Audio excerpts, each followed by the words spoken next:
Hello बच्चों। अपनी last class में हम लोगों ने फॉर्मल और इनफॉर्मल लेटर का डिफरेंस देखा था और एक फॉर्मल लेटर लिखा था अपने प्रिंसिपल को, जिसको हम एप्लीकेशन भी कहते हैं। आज की इस क्लास में बच्चों हम लोग इनफॉर्मल लेटर लिखना सीखेंगे। उसका फॉर्मेट कैसा होता है, किस तरह से मैटर तैयार किया जाता है, और उसका एक एग्जाम्पल लेते हैं जिसमें हम अपने फादर को एक लेटर लिख रहे हैं, अपने पिता को एक लेटर लिख रहे हैं कि हमें कुछ पैसों की ज़रूरत है और आप ये हमें सेंड कर दीजिए। और ये लेटर बच्चों बोर्ड एग्ज़ाम में, आपके यूपी बोर्ड एग्ज़ाम में स्पेशली लगातार 2014, 15, 16, 17, 18, 20, 23 तक पूछा गया है। तो बहुत इंपॉर्टेंट लेटर है बच्चों। इसका पूरा फॉर्मेट हम लोग देखेंगे और वीडियो को लास्ट तक ज़रूर देखिएगा। और अगर वीडियो आपको पसंद आती है तो प्लीज़ इसे लाइक, सब्सक्राइब और शेयर ज़रूर करिएगा। और हाँ, बेल आइकन को प्रेस करना मत भूलिएगा ताकि हर नई वीडियो का अपडेशन आप तक ईजिली सबसे पहले पहुँच सके। तो बच्चों, आज हम लेटर लिखेंगे अपने फादर को। तो एक सबसे बड़ा कन्फ्यूज़न ये आता है बच्चों, यहाँ पर स्टार्टिंग हम करते हैं अपना एड्रेस लिखने से। एड्रेस, अब सबसे पहली दिक्कत ये आ जाती है कि हम एड्रेस किसका लिखते हैं यहाँ पर लेटर में ना। ये एक बहुत कॉमन सा कन्फ्यूज़न होता है कि हम यहाँ पर एड्रेस किसका लिखते हैं, किस एड्रेस से अपना लेटर स्टार्ट करते हैं। तो बच्चों, आप कॉमन सी बात है, देखिए कन्फ्यूज़न हमेशा के लिए दूर हो जाएगा आपका। अगर जब आप कोई लेटर लिखते हैं, उस लेटर को जब एनवलप में रखते हैं तो उसके ऊपर एक एड्रेस लिखा जाता है, ठीक है। और जो एड्रेस लिखा जाता है बच्चों, वो एड्रेस किसका लिखा जाता है, जिसको हम लेटर सेंड कर रहे होते हैं, क्योंकि उसी एड्रेस को देख करके तो पोस्ट ऑफिस एम्प्लॉयज़ पहुंचाएंगे उसको, है ना, उस पर्टिकुलर आदमी तक। तो ऊपर जो एड्रेस लिखा गया एनवलप के बच्चों, वो किसको लिखा गया, जिसको हम लेटर भेज रहे हैं। तो ऑब्वियसली एक एड्रेस तो ऊपर हो गया। अब जिसको भेज रहे हैं उसका एड्रेस ऊपर हो गया, तो अंदर ऑब्वियसली किसका एड्रेस हो जाएगा, हमारा अपना, हम जहाँ रह रहे हैं। हम कहाँ रह रहे हैं, ऑब्वियसली हम अपने घर पे नहीं रह रहे हैं। अगर हम अपने घर पे रह रहे होते तो फादर को लेटर लिख के पैसा ना मांगना पड़ता, है ना। या मान लीजिए फादर बाहर रह रहे हैं, आप घर पे रह रहे हैं, तो आप वहाँ पे अपना एड्रेस लिख सकते हैं। तो बच्चों, सबसे पहले एक बात गांठ बांध लीजिए कि यहाँ पर जो एड्रेस हम लिखेंगे वो किसका एड्रेस होगा, वो हमारा अपना एड्रेस होगा। अब इसको लिखने का तरीका क्या होता है बच्चों, कई तरीके से लिखा जा सकता है एड्रेस। जैसे सबसे पहले मान लीजिए आप किसी रूम पे रह रहे हैं, कमरा किराए पे लेके रह रहे हैं, या किसी हॉस्टल में रह रहे हैं। तो यहाँ पर हमने लिख दिया हाउस नंबर H.N। पूरा बड़ा बड़ा लिखने की बच्चों ज़रूरत नहीं है, पूरी स्पेलिंग लिखने की नीड नहीं है। आपने H लिखा, डॉट लगाया, नंबर लिखा, डॉट लगाया, और यहाँ पर एक डैश बनाया। तो हाउस नंबर मान लीजिए आ गया बच्चों आपका 480। देखिए ये जो बॉडी है ना बच्चों, ये हमें 3 स्टेप में लिखनी होती है, ठीक है। ये एड्रेस जो है, एड्रेस हमें 3 स्टेप में लिखना होता है। फर्स्ट स्टेप में हम उस पर्टिकुलर जगह का रूम नंबर, है ना, या हॉस्टल नंबर, यहाँ पे आप लिख सकते हैं हॉस्टल नंबर 2। जैसे मान लीजिए अगर आप हॉस्टल में रह के पढ़ाई कर रहे हैं तो हॉस्टल नंबर इतना इतना, और यहाँ पर एक लगाया बच्चों कॉमा। उसके बाद सेकंड लाइन में बच्चों क्या लिखना होता है, हमें छोटी जगह का नाम लिखना होता है, नियर बाय लोकेलिटी लिखनी होती है। जैसे मान लीजिए हाउस नंबर 480 हो गया, अब आर्य नगर,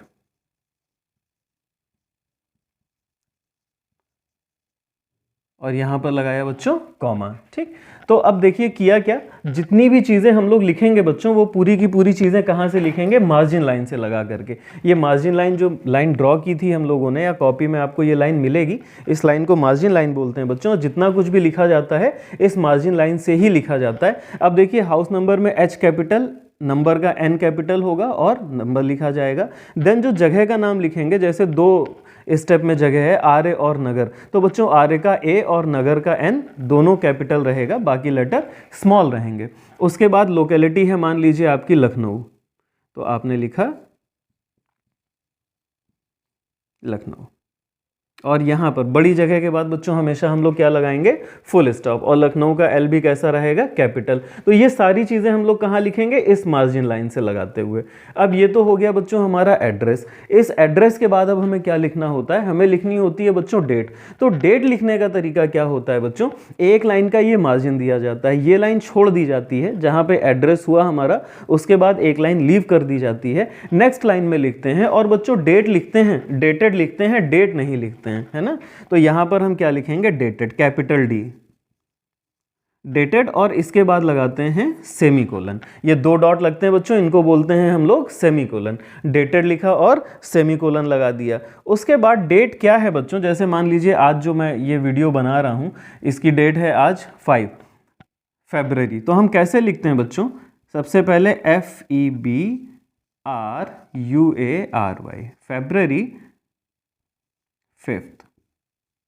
और इसके बाद बच्चों कॉमा 2024, और इस 2024 के बाद एक फुल स्टॉप। तो ये कॉमा फुल स्टॉप का बहुत ध्यान से करिएगा बच्चों। लास्ट वीडियो में मैंने बताया था कॉमा लगाने का तरीका, है ना। एक डॉट बनाते हैं और डॉट बनाने के बाद हल्की सी टेल, और फुल स्टॉप एक डॉट लगा देते हैं कहाँ, लाइन से थोड़ा सा ऊपर, है ना, और ये सेमीकोलन। तो बच्चों इन्हीं चीज़ों के मार्क्स होते हैं, क्योंकि जो बॉडी में मैटर लिखना है ना आपको, वो मैटर तो आपका दिया ही है क्वेश्चन पेपर में ना। Write a letter to your father requesting him for this this this, इतना पैसा भेज दें और इस काम के लिए, तो वो सब तो मैटर दिया है। इन चीज़ों के नंबर मिलते हैं, ठीक है। ज़्यादा प्रेजेंटेशन के नंबर आपको अच्छे मिलते हैं।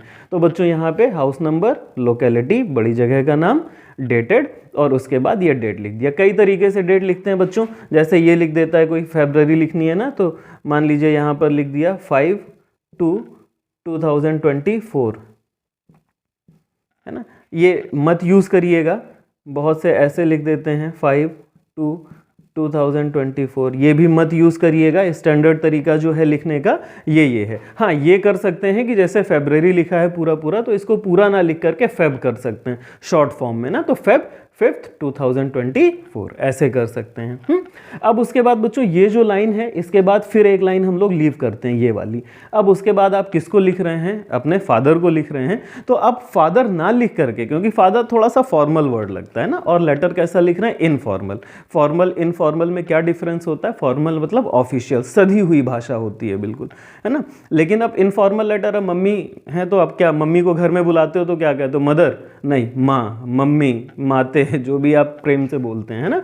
तो उसी तरह से इसमें फॉर्मल लैंग्वेज का यूज़ थोड़ा सा अवॉइड किया जाता है। अब क्या लिखेंगे? जैसे पापा को लिख रहे हैं तो आप रेस्पेक्टेड भी लिख सकते हैं और डियर भी लिख सकते हैं, ठीक है, डिपेंड करता है।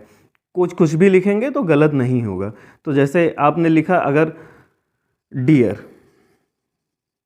डियर पापा, फादर वर्ड को अवॉइड करिएगा। और उसके बाद आपने यूज़ किया एक कॉमा का, क्योंकि इनफॉर्मल लेटर है ना, तो आप अपने प्रेम संबंध बताते हुए लिखेंगे।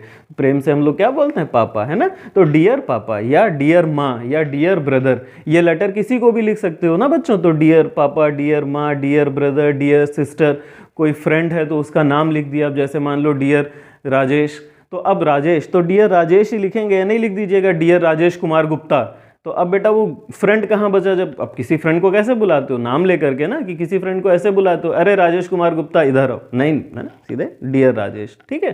तो डियर पापा। अब यहाँ पर भी क्या लगाया? डियर पापा के बाद एक कॉमा, ठीक। अब पहली लाइन जो इसके बाद हम लोग लिखेंगे वो इसी डियर पापा के नीचे। ध्यान रखिएगा बच्चों, जितनी भी लाइन से स्टार्ट करेंगे सब इस मार्जिन लाइन से लगा करके मतलब इस मार्जिन लाइन में टच तो नहीं कर देंगे, लेकिन इससे दूर भी नहीं लिखेंगे, है ना। बिल्कुल एकदम एक पर्टिकुलर डिस्टेंस मेंटेन करके, बहुत हल्का सा, कि उसमें लगे भी ना और उससे दूर भी ना जाए, और उसी के नीचे 1 बाय 1 सारी चीज़ें स्टार्ट करते हैं। इन चीज़ों के मार्क्स मिलते हैं। तो डियर पापा। अच्छा, इनफॉर्मल लेटर में एक बहुत कॉमन सा सेंटेंस होता है आप जिसको अवॉइड करना है, और एक बहुत कॉमन सा सेंटेंस होता है जो आपको यूज़ करना है। अवॉइड क्या करना है? जैसे बहुत से बच्चे कैसे स्टार्ट कर देते हैं लेटर, डियर पापा हाउ आर यू। ये इंट्रोगेटिव सेंटेंस से लेटर को स्टार्ट करना अवॉइड करना है, ठीक है। इंट्रोगेटिव सेंटेंस को अवॉइड करना है, आपको नहीं लिखना है, प्रश्न पूछते हुए नहीं लिखेंगे आप, ठीक है। तो इसमें क्या लिख सकते हैं? बहुत कॉमन सा सेंटेंस होता है, लगभग सभी लेटर्स में फिट बैठ जाएगा, आप हर लेटर में इसको यूज कर सकते हैं। आई am well here and hope the same for you। अब ये लाइन बच्चों किसी को भी चिपका सकते हो, कोई दिक्कत नहीं है ना। पापा को लिख रहे हो, मम्मी को लिख रहे हो, दोस्त को लिख रहे हो, अंकल को लिख रहे हो जिन्होंने तुम्हारे बर्थडे में बड़ा अच्छा सा एक कोई प्रेजेंट भेज दिया, किसी को भी लिख रहे हो इनफॉर्मल लेटर में, तो बड़ी कॉमन सी लाइन होती है। और अगर ये पहली लाइन ही आपकी गलत हो गई, ये प्रेजेंटेशन गलत हो गया, तो क्या होगा? एग्जामिनर पे इंप्रेशन खराब पड़ता है, तो फिर आपके मार्क्स ऑब्वियसली कम हो जाते हैं। तो ये लाइन बिल्कुल रट लो बच्चों, हर इनफॉर्मल लेटर में चिपका देना। आई am well here and hope the same for you. मैं यहाँ पर ठीक हूँ और hope the same for you, और आशा करता हूँ कि आप भी ठीक से होंगे। अब बच्चों उसके बाद थोड़ा सा मुद्दे पर आते हैं। आप उनको बताइए, पापा को बताइए क्या बताना है कि माई स्टडीज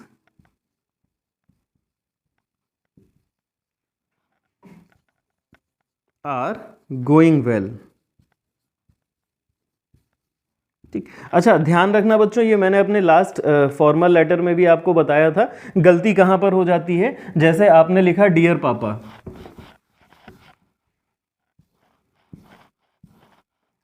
ये मार्जिन लाइन है, आपने यहां से लिखा डियर पापा या डियर ब्रदर, है ना, और यहां से लिखना शुरू कर देते हैं आई am well here and hope the same for you. और कुछ बच्चे तो इतनी गलती कर देते हैं कि आई am well here and hope the same for you, यहीं से इसी के नीचे लिखते चले जाते हैं और ये पूरा स्पेस खाली छोड़ देते हैं। बच्चों बिल्कुल गलत है। ये जो आप सैल्यूटेशन लिखते हैं डियर पापा, उसके बाद ना आपको यहाँ से लिखना है ना आपको इसके नीचे कंटिन्यू करना है। अगली लाइन से आप कहाँ से लिखेंगे, यहाँ से बिल्कुल मार्जिन लाइन से लगा करके, जैसे ये सारी चीज़ें हम लोगों ने लिखी हैं। ठीक है, तो खास ध्यान रखिएगा बच्चों, इस पर मार्क्स कट हो जाते हैं। तो dear papa, I am well here and hope the same for you, my studies are going well, मेरी पढ़ाई बहुत अच्छी चल रही है। I have secured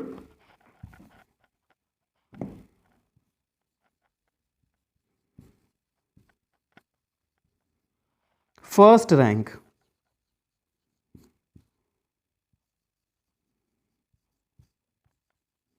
in half yearly exam.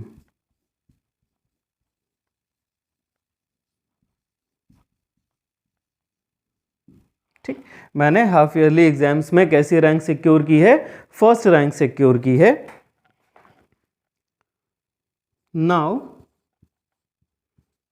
My annual या फाइनल एग्जाम्स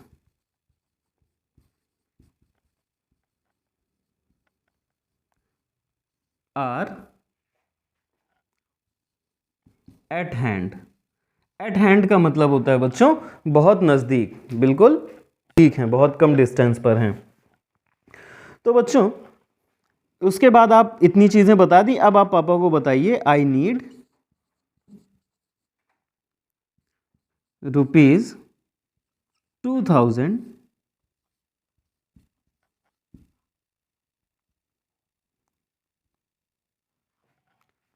टू पे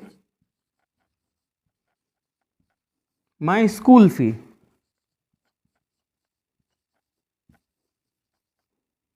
and for some other expenses। भाई देखो अब क्या बता दिया कि आई नीड ₹2000, मुझे 2000 रुपए की ज़रूरत है टू पे माई स्कूल फी, अपनी स्कूल फी पे करने के लिए, and for some other expenses, और कुछ और भी खर्चे, मोबाइल रिचार्ज कराना है, कुछ खाने पीने की चीज़ें लेनी है ना। तो ये अच्छा, ये चीज़ आपको वेरी करेगी लेटर में जो एग्जाम में दिया होगा। हो सकता है आपसे एक पर्टिकुलरली वो पूछ ले लेटर कि भाई अपने पापा को एक लेटर लिखो जिसमें बता दो कि तुम्हें 500 रुपये चाहिए। क्यों चाहिए? क्योंकि तुम्हें स्कूल फीस जमा करनी है। 500 रुपये दे दीजिए, 1000 रुपये दे दीजिए, क्योंकि आपको क्या करना है, कुछ नई बुक्स खरीदनी है, या आपको क्या करना है, आपको हॉस्टल की फ़ीस भरनी है। तो मैटर में बी डिफरेंट, तो अलग अलग मैटर हो सकता है, लेकिन जो भी मैटर होगा वो आप लिखेंगे और उसके साथ अदर एक्सपेंसेस जोड़ देंगे। जिस काम के लिए आपको चाहिए वो काम लिखेंगे, है ना, जैसे टू पे स्कूल फ़ी या टू पे द हॉस्टल फ़ी या टू बाय सम बुक्स, ऐसे करके, और एक दो चीज़ें उसमें और ऐड कर देंगे। डिपेंड करता है कि अमाउंट उसमें दे दिया जाता है। जैसे मैंने 2000 लिख दिया, लेटर में आ जाता है क्वेश्चन पेपर में 500, 1000, 1500, इस तरह से। तो जो भी अमाउंट दिया होगा बच्चों, आप वही अमाउंट लिखेंगे, और जो रीजन कहेगा वो रीजन लिखेंगे, और साथ में एक आध रीजन छोटे मोटे और लिख देंगे। ठीक, तो अब क्या हो गया देखो बच्चों, I need ₹2000 to pay my school fee and for some other expenses. अब उसके बाद एक चीज और ऐड कर लीजिए, I also have to purchase, मुझे और भी कुछ खरीदना है। क्या खरीदना है? Some new books to prepare well,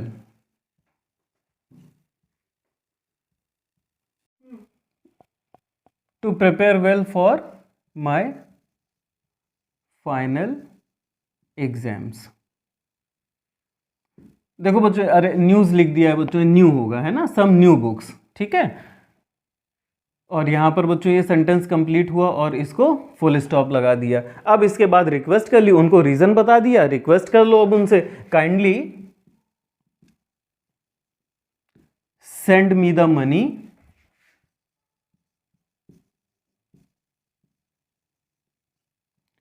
as soon as possible. As soon as का मतलब होता है बच्चों जैसे ही, एज सुन एज पॉसिबल या लिख सकते हैं एज अर्ली एज पॉसिबल, ठीक है। तो जितना जल्दी संभव हो सके उतना जल्दी आप मुझे वो पैसा भेज दें। उसके बाद बच्चों अब देखिए आपको करना क्या है, जैसे यहाँ पे ये लाइन आपकी पूरी फिल हो गई यहाँ तक, है ना।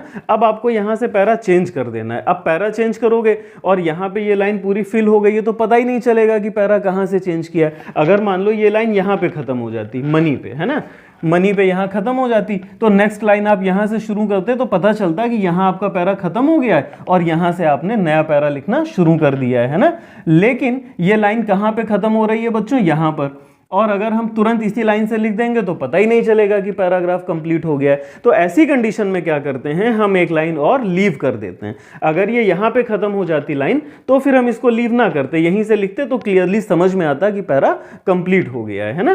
तो अभी क्या किया बच्चों, फिर हम लोगों ने वन लाइन लीव कर दी और यहाँ पर क्या लिख दिया, convey, CONVEY, convey my best regards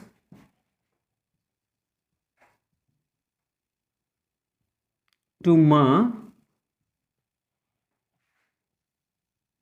and, मान लीजिए आपका कोई छोटा भाई है ना, एंड लव टू कार्तिक। भाई माँ हो गई तो उनको रिगार्ड दे दिया, सम्मान दे दिया, चरण स्पर्श कर लिया, इसी में ये सब कवर हो जाता है बच्चों कन्वे में, है ना। और लव टू कार्तिक, छोटा भाई छोटी बहन है तो उसको प्रेम बोलते हैं ना, कि माता जी को चरण स्पर्श बोलिएगा और छोटे भाई बहनों को प्यार दीजिएगा, ये वही होता है, ठीक है। तो अब यहाँ पे ये भी कंप्लीट हो गया बच्चों। अब ये लेटर कंप्लीट हमारा, अब जहाँ गलती होती है लास्ट में बच्चों, वो क्या गलती होती है, यहाँ पर अब हम वन लाइन लीव करेंगे, ठीक है।